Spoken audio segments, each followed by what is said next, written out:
Hello friends, welcome to my channel Sanju station. আমি সঞ্জিত। তো friends, অবশেষে দেবের কমান্ডো সিনেমার টিজার নিয়ে এবার মুখ খুললেন বাংলাদেশের অন্যতম সুপারস্টার শাকিব খান। শাকিব খান কি বলেছেন কমান্ডো নিয়ে এবং কেন এমন বলেছেন? তো ফ্রেন্ডস, ভিডিওটা খুবই ইন্টারেস্টিং হবে। ভিডিওটা সম্পূর্ণ দেখবেন। ভিডিও শুরু করার আগে আমাদের চ্যানেলে যদি নতুন হয়ে থাকেন তাহলে অবশ্যই চ্যানেলটিকে সাবস্ক্রাইব করুন এবং পাশে থাকা বেল আইকনটি বাজিয়ে দিন পরবর্তী নোটিফিকেশন পাওয়ার জন্য। আর যারা অলরেডি সাবস্ক্রাইব করেছেন তাদের অসংখ্য ধন্যবাদ। তো ফ্রেন্ডস, চলুন ভিডিও শুরু করা যাক।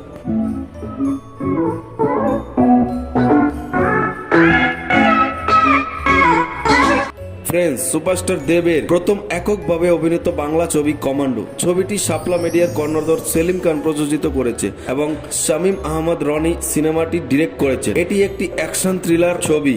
ইতিমধ্যে তার ফার্স্ট লুক ও টিজার প্রকাশ পেয়েছে এবং টিজারটি বেশ জনপ্রিয় ও আলোচিত হয়েছে। টিজারটিতে ভরপুর অ্যাকশন দেখা গিয়েছে। মাত্র 1 মিনিটের টিজারে দেব অ্যাকশন ও এক্সপ্রেশন দিয়ে পুরো দু বাংলাকেই কুপকাত করে দিয়েছে। বাট তার মধ্যেও কিছু প্রশ্ন চলে এসেছে। যেহেতু বাংলাদেশ একটি মুসলিম কান্ট্রি, তাই ইসলামিক ধর্ম নিয়ে অনেক প্রশ্ন উঠছে কমান্ডো সিনেমা নিয়ে। প্রায় সারা বাংলাদেশের প্রত্যেকটি দর্শক বয়কট কমান্ডো বলে আন্দোলন করছে। সব জায়গায় প্রায় হ্যাশট্যাগ বয়কট কমান্ডো। তারপর ডিসিশন নিতেই হলো কমান্ডোর পুরো টিমকে এবং দেবের ইউটিউব চ্যানেল থেকে টিজারটিকে ডিলিট করা হয়। এবং এই প্রসঙ্গে সুপারস্টার শাকিব খান কি বলেছেন সেটাই দেখে নেব। তো ফ্রেন্ডস, শাকিব খান কি বলেছে সেটা দেখার আগে একটু জাস্ট এই সিনেমার বিষয়ে জেনে নেব। তো ফ্রেন্ডস, কমান্ডো সিনেমার টিজার দেখে অনেকেই মনে করছে দেব আবারও আগের ফর্মে ফিরে এসেছে। আগের ফর্ম বলতে চ্যালেঞ্জ টু রংবাজ ইত্যাদি। কমান্ডোতে দেবের লুক সবার নজর কেড়েছে এবং দেবকে দুটি লুকে দেখতে পাবে। সবচেয়ে বড় বিষয়, দেবকে সবাই কমান্ডো রূপে দেখে বেশ পছন্দ করেছে। আবার অনেকেই ভাবছে টিজারটি শুধুমাত্র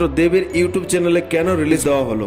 বাংলাদেশের ছবি অথচ বাংলাদেশের কোনো চ্যানেলে কেন প্রকাশ দেওয়া হয়নি। ব্যাপারটা একটু বুঝিয়ে বলছি। তার আগে জেনে নেই শাকিব খান কি বলেছেন কমান্ডো নিয়ে। তো ফ্রেন্ডস, শাকিব খান টিজার দেখে বলেছেন, দেব আমার বন্ধু, ওর সাথে আমার মাঝে মধ্যেই কথা হয়। তাছাড়াও 2-3 বার আমাদের সাক্ষাৎকারও হয়েছে। দেব প্রথমবার কমপ্লিটলি আমাদের দেশীয় সিনেমা করছে, সেটা খুবই ভালো লেগেছে।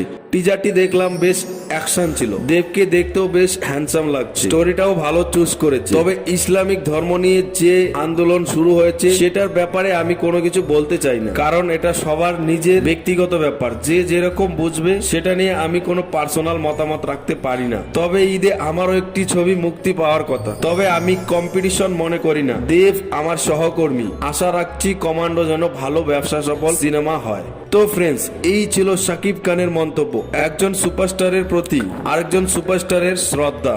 এই নিয়ে আপনাদের কি মতামত কমেন্টে অবশ্যই লিখে জানাবে। এবার জেনে নেব শুধুমাত্র টিজারটি দেবের চ্যানেলে কেন রিলিজ দেওয়া হয়। দেখুন, যারা এটাকে বড় করে দেখছে, আসলে এটা সেরকম কোনো ইস্যু না। তার কারণ সেদিন দেবের জন্মদিন ছিল। প্রতি বছর দেব তার ভক্তদের জন্য কোনো না কোনো সারপ্রাইজ রাখে। তাই এবার গোলন্দাজের টিজার রেডি না হওয়ায় কমান্ডোর টিজারটি তার নিজের ইউটিউব চ্যানেলে প্রকাশ দেওয়া হয়। এরপর কমান্ডোর সমস্ত আপডেট, ট্রেলার, গান, বেহান্দা সিন সমস্ত কিছু মুক্তি পাবে শাপলা মিডিয়ার অফিসিয়াল ইউটিউব চ্যানেলে। এবং দেব সহ শাপলা মিডিয়ার পুরো টিম তাদের মন্তব্যে এই সিনেমাটি কোনো রকম ভাবে ইসলামিক ধর্মকে আঘাত করছে না। সিনেমাটি দেখলে দর্শকের ভুল ভেঙে যাবে। এই সিনেমার অফিসিয়াল টিজার খুব শীঘ্রই রিলিজ করবে, যেটা দেখলে পাবলিকের ভুল ভেঙে যাবে। তাই সেটাকে আবার রি-আপলোড করা হবে, নতুন ভাবে করা হবে। তো ফ্রেন্ডস, অপেক্ষা সেই দিনের পালা। এবং সিনেমা হলে মুক্তি পেলে তো সমস্ত সবকিছু বুঝতে পারবেন, কারণ এই সিনেমার পিছনে দেব ছাড়াও, যেহেতু এটি বাংলাদেশের এককভাবে সিনেমা, তো সেখানকার যারা ডিরেক্টর, প্রডিউসার, যারা প্রযোজিত করছে সবাই কিন্তু মুসলিম, সবাই কিন্তু ইসলামিক ধর্ম। তো তারা কি করে নিজে মুসলিম হয়ে ইসলাম ধর্মকে অপমান করতে পারে সেটা কিন্তু আপনাদেরকে বোঝানোর চেষ্টা করছেন। তো সেটা দেখা যাক টিজার নতুন করে আপলোড হওয়ার পর কি বোঝা যায়। তো ফ্রেন্ডস, ভিডিওটা যদি ভালো লাগে থাকে অবশ্যই লাইক করুন, শেয়ার করুন আর চ্যানেলে নতুন হলে সাবস্ক্রাইব করুন। তো ফ্রেন্ডস, আজকের জন্য এটুকু। ভালো থাকবেন সবাই। দেখা হবে পরবর্তী কোনো ভিডিওতে।